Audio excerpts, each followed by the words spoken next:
Have you ever wondered what really happened behind the walls of medieval monasteries?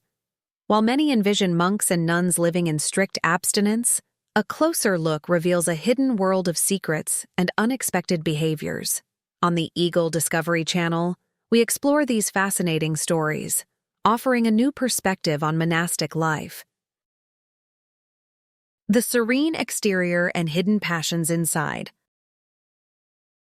When we think of monasteries, the image that comes to mind is often one of silence, devotion, and spiritual purity. Stone walls, simple yet beautiful architecture, and an environment that encourages solemn reflection. The inhabitants are presumed to spend their days in prayer, study, and religious tasks, their lives dedicated solely to the divine. Yet, if you peel back the layers of this austere facade, a different story emerges. Many of the monks, while adhering to the external discipline of their order, found solace in expressing their creative sides in ways that might surprise us. For instance, in addition to their scriptural duties, some monks would embellish the margins of their manuscript copies with intricate drawings, often whimsical or playful in nature. These sketches ranged from mythical creatures to caricatures of their fellow monks, revealing a lighter, more human side to their daily existence. These doodles, though dismissed as mere embellishments by some, were a form of communication. They allowed the monks to bond, share inside jokes, and cope with the monotony of their lives. These drawings, often rich in symbolism, might be seen as the first inklings of visual shorthand, much like the emoticons we use in digital communication today. Hey there, where are you from? I want to know which city you're watching our video from. Please leave a comment so we don't feel lonely. A small action like this will motivate us to make more videos. Thank you and much love to you. Secret relationships and forbidden desires. Despite the vows of chastity, silence, and obedience that dictated monastic life, monasteries were not immune to the complexities of human nature. The rigid social structure of monastic communities did little to suppress the natural curiosities, desires, and emotions of those who lived there. Interactions between monks, as well as between monks and visitors, often blurred the lines between piety and passion. Relationships between monks were far from purely spiritual.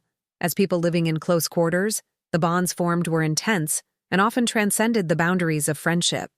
A seemingly innocent exchange could quickly evolve into something forbidden, fueled by the natural human desire for intimacy and connection.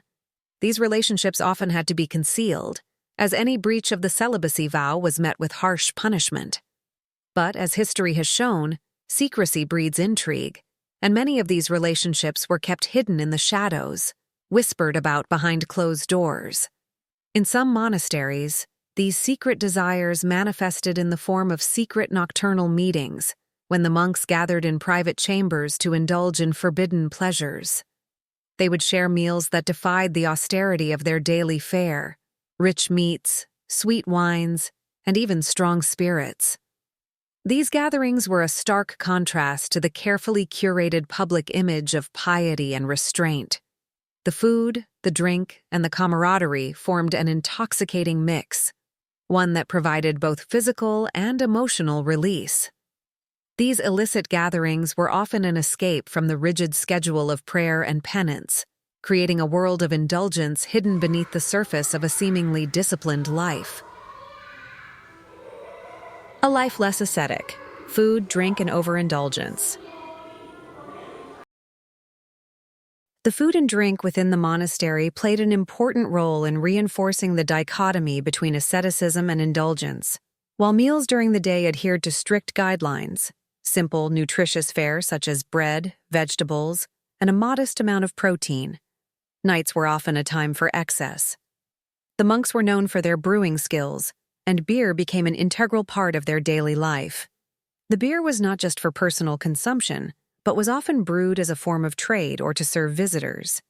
Monasteries even became known for producing some of the finest ales in Europe, with recipes passed down through generations of monks who specialized in the craft. The production of beer was a significant part of monastic culture, intertwining with the economic and social fabric of the community. Some monks would experiment with different brewing techniques, making their brews a sought-after commodity. This raised the question: if monks were living lives of restraint and spiritual purity, why was alcohol a central part of their lives? The answer might lie in the way beer was seen, not as a vice, but as a necessary part of their communal life. The monks justified their indulgence by seeing alcohol as a form of sustenance, especially in places where clean water was hard to come by. The nights in the monastery were not simply for rest, but were filled with lively conversation, song, and sometimes overindulgence. Many monks found that after a long day of prayer and physical labor, the camaraderie of a shared meal or drink provided a necessary respite. Laughter and shared stories were common during these nighttime gatherings, and occasionally, these moments of indulgence led to scandalous behavior or actions that violated the monastic code. These acts were seen as transgressions, but were often excused in the face of human nature. Women's secret meetings and transgressions. Women, too, faced the tensions of monastic life. Though often depicted as dedicated to study, prayer, and silence, many nuns experienced the same desires and frustrations that monks did. In some convents, the pressures of celibacy and the lack of social interaction led to secret meetings and even illicit relationships. These encounters, often hidden in the shadows of the convent, offered a brief respite from the strictness of monastic life. In certain convents with more lenient superiors or fewer external controls, nuns would engage in secretive meetings with men. These encounters, often conducted under the cover of darkness, were a direct violation of their vows of chastity. The women would leave subtle signals, burning candles in the windows at night, or exchanging messages with visitors, indicating their willingness to break the rules. Such secret meetings were typically brief but intense, as the nuns sought to satisfy the natural human need for companionship and intimacy. These illicit trysts became the subject of gossip and rumor, fueling the curiosity of the local population. Stories of these forbidden encounters were passed down through generations, often with a sense of scandal or titillation. In some cases, these relationships even led to the formation of secret societies within the convents, where the nuns would exchange letters and coded messages. These networks often served as a support system for the women involved, providing a sense of solidarity and understanding in the face of religious expectations that were difficult to meet. Over time, these stories would evolve into legends, capturing the imaginations of those who lived outside the convent walls and highlighting the deeply human nature of the women within. The Magdalene houses and hidden lives. One of the more obscure and complex aspects of medieval religious life was the establishment of the so-called Magdalene houses. Named after Mary Magdalene, often depicted as a repentant sinner in Christian tradition, these institutions were ostensibly created to provide refuge for women who had strayed from the accepted social and moral paths, particularly those involved in prostitution or accused of immoral behavior. In theory, these places were meant to be sanctuaries of rehabilitation and redemption, where women could repent and reclaim their virtue. However, the reality of these Magdalene houses often diverged from their intended purpose. In practice, many became hiding places for women suffering from venereal diseases or those who had been ostracized by society.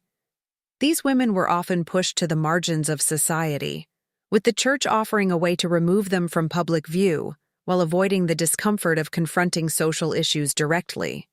Rather than a space for reform, many Magdalene houses functioned as both a refuge and a form of containment, keeping women hidden away while the church attempted to control the narrative of their lives. While the focus of these houses was primarily on women, it is important to recognize that many nuns, too, struggled with the rigid boundaries placed on their lives by the church. Just as monks transgressed their vows of chastity and obedience, nuns often found ways to indulge desires or seek companionship outside the strictures of monastic life. Despite the efforts of religious authorities to maintain discipline, Human desires and emotions persisted. The rules were clear, but the reality of life within the convent walls was more complex, with many women navigating a delicate balance between religious duty and personal longing. Beyond the rules, a complex reality. This contrast between the vows of chastity, poverty, and obedience, and the lived experiences of those in religious communities highlights a much more nuanced reality. While the outward image of monastic life emphasized holiness and purity, the internal dynamics often revealed a different story, one where human frailty and desire could not be entirely suppressed. The spiritual disciplines may have been designed to curb excess and guide individuals toward a life of piety, but the physical and emotional needs of the monks and nuns did not disappear. For those who idealized the monastic life as one of complete separation from worldly desires, the truth might come as a shock. These were human beings, not saints, and they grappled with the same challenges, passions, and vulnerabilities as anyone else. In fact, many of the social structures within monasteries, such as the close quarters, the communal nature of life, and the lack of privacy, may have made it even more difficult to maintain the facade of perfection. The reality of monastic life was shaped by the tension between spiritual aspirations and human nature. While outward discipline was enforced, behind closed doors, moments of indulgence and forbidden behaviors were part of the lived experience. Monasteries, like any human institution, were full of contradictions, revealing that even within sacred spaces, the desires of the flesh could not be completely eradicated. Secret passages and hidden encounters. Revelations at Christmas. Festive occasions, especially those that marked important religious or cultural holidays, were often times when the most hidden and illicit activities came to light. Christmas, a time of joy, celebration, and feasts, became a backdrop for some of the most scandalous stories to emerge from monastic life. During this time of revelry, when the usual austerity was relaxed, rumors would spread about monks and nuns sneaking away to engage in secret encounters. One of the most intriguing aspects of these stories is the discovery of secret passages that connected the monastic quarters to the homes of nobility or even neighboring villages.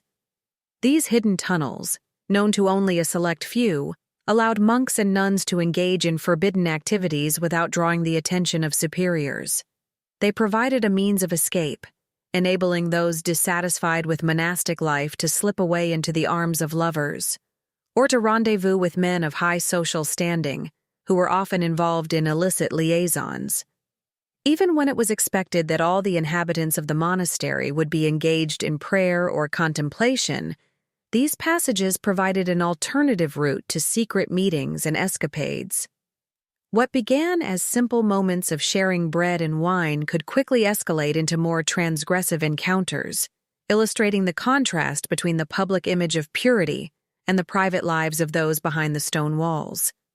These hidden passages and their use in forbidden meetings underscore the extent to which people in monastic communities were capable of finding ways to escape from the confines of religious discipline. The hidden side of monastic life. If these stories of secret meetings, hidden tunnels, and illicit activities had come to light at the time, they would have surely caused scandal and condemnation.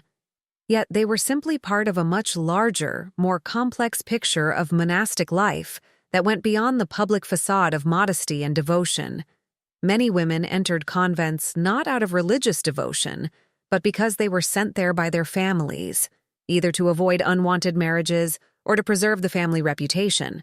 For some, the convent provided an escape from the strictures of society, but it also placed them in a position where their desires, frustrations, and emotional needs often went unmet. Within this context, secret festive celebrations, hidden passages, and subversive activities were not so much acts of rebellion as they were expressions of human need, an attempt to carve out moments of freedom and autonomy in an otherwise rigid and controlling environment. These moments of transgression were a response to the emotional and physical constraints of monastic life, where vows of chastity and obedience were often difficult to uphold in the face of deep personal desires. The stories of nuns and monks who found solace or excitement outside the bounds of religious doctrine reveal that, despite the strict regulations, there was still room for individual agency within these institutions. In some cases, abbesses held as much power as local lords, managing estates and negotiating with secular authorities. One notable example is the French abbey of Fontevraud in the 12th century, which declared its independence from the bishopric. This abbey not only served as a refuge for women seeking to escape forced marriages, but it also became a center of power and influence, showing that even within the confines of religious life, there was space for leadership and autonomy. Thus, the hidden side of monastic life reveals a complex, layered reality where power dynamics, personal desires, and human vulnerabilities often coexisted with the vows of piety and obedience. The intersection of sacred and secular, the religious and the human, is what made these communities so rich and multifaceted. A fresh perspective on monastic life. Modern research is uncovering a more nuanced view of monastic life, challenging the long-held perception of monasteries as isolated, prayer-focused institutions. While traditionally associated with asceticism and strict discipline, new studies show that monastic life was more dynamic, with monks and nuns engaging in intellectual exchange, social activities, and creative pursuits during festive times. These gatherings allowed for debates, artistic expression, and the exploration of ideas beyond official church teachings. Monasteries also served as centers of learning and empowerment, especially for women. In convents with less oversight, nuns studied philosophy, literature, and science, asserting their independence while remaining within the confines of their religious roles. This intellectual engagement allowed them to challenge societal norms and explore their autonomy. Moreover, monasteries played a vital role in social assistance. Despite the Church's emphasis on asceticism, they provided refuge to the poor, sick, and vulnerable, offering shelter and care, especially to women escaping forced marriages. Monks and nuns also cultivated medicinal gardens, offering practical support to their communities. Hidden passageways within monasteries further demonstrate their complexity, providing routes for escape or clandestine meetings. These secret corridors symbolize the subtle resistance and autonomy that existed within these institutions, with abbesses sometimes wielding power comparable to secular leaders. Overall, the new insights into monastic life reveal that monasteries were not just places of spiritual retreat, but dynamic spaces where intellectual, emotional, and social experiences flourished. These silent transformations challenged traditional views, offering a more holistic understanding of the lives of monks and nuns. Monasteries, often seen as places of strict discipline and devotion, also held secrets of human desires, curiosity, and quiet rebellions. Despite official records focusing on vows of obedience and chastity, the hidden aspects of monastic life reveal a more complex reality. Festivities, secret meetings, and hidden rituals were part of the daily life that went beyond prayer and contemplation. These hidden moments give us a deeper understanding of the richness and diversity of life within the monastery walls, showing that human nature could never truly be contained, even in the most regulated environments.